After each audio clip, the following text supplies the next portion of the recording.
গাজীপুরের দুর্ঘটনা কবলিত ট্রেন ও ওয়াগনের লাইনচ্যুত বগি উদ্ধারে এখনও অভিযান চলছে।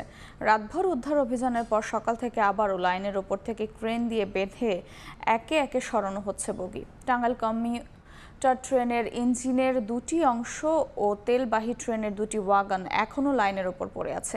সংশ্লিষ্টরা বলছেন, টাঙ্গাইল কমিউটারের ইঞ্জিন ও তেলবাহী ওয়াগন সরানো গেলেই শুরু হবে লাইন মেরামতের কাজ। এর আগে শুক্রবার সকালে টাঙ্গাইল থেকে একটি কমিউটার ট্রেন ঢাকায় ফিরছিল। পথে জয়দেবপুর জংশনে পৌঁছালে একই লাইনে ঢাকা থেকে আসা দাঁড়িয়ে থাকা তেলবাহী ট্রেনের সঙ্গে মুখোমুখি সংঘর্ষে দুমড়ে মুচড়ে যায় বগি। ঘটনাস্থল থেকে দুই লোকো মাস্টার সহ 4 জনকে গুরুতর অবস্থায় উদ্ধার করে নেওয়া হয় হাসপাতালে। দুই রেলের ইঞ্জিন সহ 11টি বগি লাইন থেকে বিচ্ছিন্ন হয়ে যায়।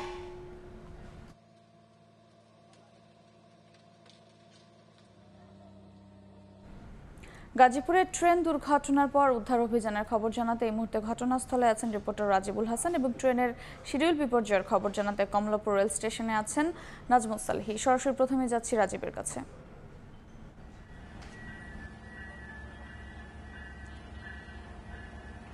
মুখোমুখি সংঘর্ষ হওয়ার কারণে ট্রেনের যে বগিগুলো সেগুলো একটি আরেকটির ভেতরে ঢুকে গিয়েছে এবং দুমড়ে মুচড়ে গিয়েছিল, যে কারণে ক্ষতিগ্রস্ত যে বগি সেগুলো উদ্ধার করতে বেশ বেগ পেতে হচ্ছে।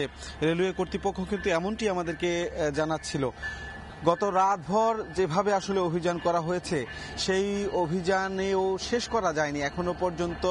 লাইনের উপরে যে টাঙ্গাইল কমিউটারের ইঞ্জিনের দুটি অংশ এবং তেলবাহী যে ট্রেন সেটিরও দুটি ওয়াগন এখন পর্যন্ত লাইনের উপরে রয়েছে। এই অবস্থায় কাজের যে গতি আমরা দেখতে পাচ্ছি এটি থেকে সাধারণ মানুষ বোঝা যাচ্ছে এবং অনেকেই বলছেন যে দুপুর নাগাদ এই লাইন স্বাভাবিক হওয়ার কোনো সম্ভাবনা নেই, কারণ এগুলো এক একটি বগি সরাতে বেশ সময় লেগে যাচ্ছে। যখন এই বগিগুলোর ছিন্ন ভিন্ন অবস্থা তখন কিন্তু সেগুলো টান দেওয়ার সঙ্গে সঙ্গে, অর্থাৎ যখন ক্রেন দিয়ে উপরে তুলতে শুরু করে তখন এগুলো একটার ভেতরে আরেকটা লেগে থাকার কারণে দুটি একসাথে চলে আসে, কখনো কখনো আবার নিচে পড়ে যাওয়ার একটি দৃশ্য এরকম দেখতে পাচ্ছি। এই কারণে একটু বেশি সময় লাগছে এবং এটি আসলে কি নাগাদ পুরোপুরি শেষ করা যাবে সেটি বলা যাচ্ছে না। তবে যেটি বলা যাচ্ছে যে ইঞ্জিনের এই যে দুটি ইঞ্জিন একসাথে লাগা আছে, অর্থাৎ যে টাঙ্গাইল কমিউটার ট্রেন, এই দুটি ট্রেনের যে ইঞ্জিনের দুটি অংশ,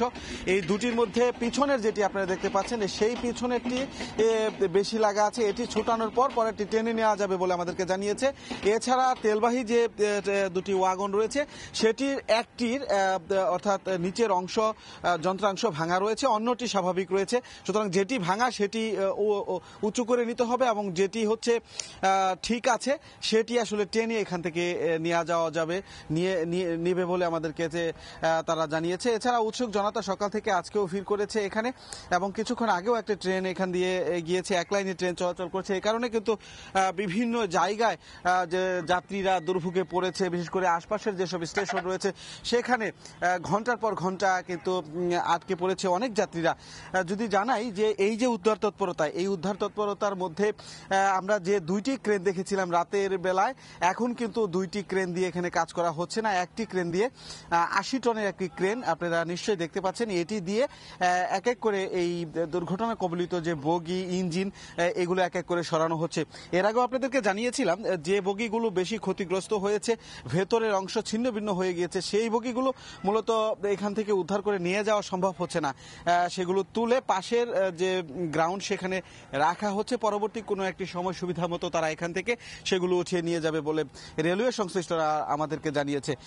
যদিও গতকাল যে ওয়াগন থেকে তেল অবিরত বের হচ্ছিল সেই জায়গা এখনো পর্যন্ত কিন্তু অনেকটা অনিরাপদ এবং স্থানীয়রা ওটার উপর দিয়েই হেঁটে নানাভাবে এখানে ঘোরাফেরা করছে, চলাফেরা করছে উৎসুক জনতা, যে কারণে কিন্তু সে যেখানে আসলে এই ওয়াগন থেকে তেল বেরিয়েছে সেইখানের জায়গাটা কিন্তু এখন পর্যন্ত ঝুঁকিপূর্ণ রয়েছে। গতকাল যেরকম পুলিশি তৎপরতা ছিল আজকে কিন্তু এরকম বেশি পুলিশি তৎপরতা নেই, যে কারণে সেখানে কিন্তু শঙ্কা তৈরি হয় দুর্ঘটনার।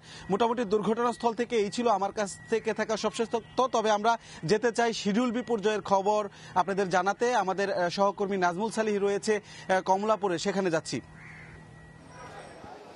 গত প্রায় 18 ঘন্টা পেরিয়ে গেছে এখন পর্যন্ত সেই দুর্ঘটনার যে জের তার খেসারত কিন্তু যাত্রীরা এখনও দিচ্ছে। এখন এই মুহূর্তে কমলাপুর রেল স্টেশনে ট্রেনের অপেক্ষায় শত শত যাত্রী অপেক্ষা করছেন। বেশ কিছু ট্রেনের শিডিউল কিন্তু বলা চলে ভেঙে পড়েছে, সেটা আসলে বলাই যায়, কারণ 2 ঘন্টা করে পেরিয়ে গেছে। সকাল 6টায় এখান থেকে ছেড়ে যাওয়ার কথা ছিল রাজশাহী ট্রেন ধূমকেতু এক্সপ্রেস, সেটির এখন বলা হচ্ছে এখান থেকে সকাল 8টায় যাবে 2 ঘন্টা বিলম্বে, কিন্তু সেটা এখনও আসলে কোন প্ল্যাটফর্ম থেকে ছেড়ে যাবে, কোথায় আসবে, সেটি আসলে এখানে দেওয়া হয় না। অর্থাৎ এটি এখন ধূমকেতু এক্সপ্রেস সকাল 6টায় ছিল, 8টায় এখন পর্যন্ত স্টেশনেই আসেনি। তার মানে এটা কখন ছাড়বে আসলে খুবই অসম্ভব বলা ব্যাপারটি। এবং 4 নম্বর প্ল্যাটফর্ম থেকে ছেড়ে যাবার কথা রয়েছে কক্সবাজার এক্সপ্রেস, যেটি 6টা 15-তে ছেড়ে যাবার কথা ছিল। সেই কক্সবাজার এক্সপ্রেস আসলে কখন ছেড়ে যাবে এখান থেকে সেটি আসলে বলা সম্ভব হচ্ছে না, এবং সেটি সম্ভাব্য টাইমও কিন্তু কক্সবাজার এক্সপ্রেসের এখানে দেয়া নাই যে এটি আসলে কখন ছেড়ে যাবে। একইভাবে চিলাহাটি ট্রেন, উত্তরবঙ্গের আরও একটি ট্রেন চিলাহাটি এক্সপ্রেস, যেটি 6টা 45 এখান থেকে ছেড়ে যাবার কথা ছিল, সেই ট্রেনটি বলা হচ্ছে 9টার সময় ছেড়ে যাবে, কিন্তু সেটির প্ল্যাটফর্ম এখনও দেওয়াই হয় নাই, সেটি এখনও ঢাকাতে প্রবেশ করে নাই। তার মানে এই ট্রেনটিও কখন ছেড়ে যাবে বলা খুবই মুশকিল। একইভাবে কিশোরগঞ্জ এক্সপ্রেস, কিশোরগঞ্জের ট্রেন, সেটি 7টা 15 এখান থেকে ছেড়ে যাবার কথা ছিল, বলা হচ্ছে 8টা 30 এখান থেকে যাবে, কিন্তু সেটিরও প্ল্যাটফর্ম নাম্বার দেওয়া হয়নি। অর্থাৎ এই ট্রেনটিও কখন আসবে এখন পর্যন্ত তার ঠিক নেই।